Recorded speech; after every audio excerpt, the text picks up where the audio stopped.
जिसे पता चल जाए ना वो करीम कितना है, मेहरबान कितना। मुल्ला रूमी रहमतुल्लाह अलैह फरमाते बहुत बड़ा मुजरिम था एक बंदा, बहुत बड़ा गुनाहगार था, बुत को पूजता था, थक गया सारी रात बुत के सामने खड़ा था, माज़अल्लाह या सनम या सनम या सनम कहते, थक गया, नींद आ गई, ऊंघ आ गई।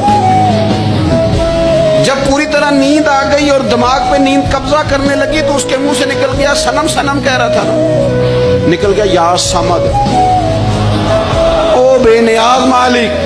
रब करीम ने फरिश्तों से फरमाया दौड़ के जाओ, जो कहता है इसे दे दो। फरिश्ते कहने लगे मालिक तो बुत को पुकार रहा था, उसने तो गलती से नाम लिया है। फरमाया मुझे नहीं पता, लेकिन देखो ना उसने मुझे पुकारा तो है ना, कितनी देर से झूठे को पुकार रहा था, इसका मामला हल नहीं हुआ। अब अगर सच्चे को पुकारने पे भी हल ना हुआ तो फर्क क्या रह जाएगा।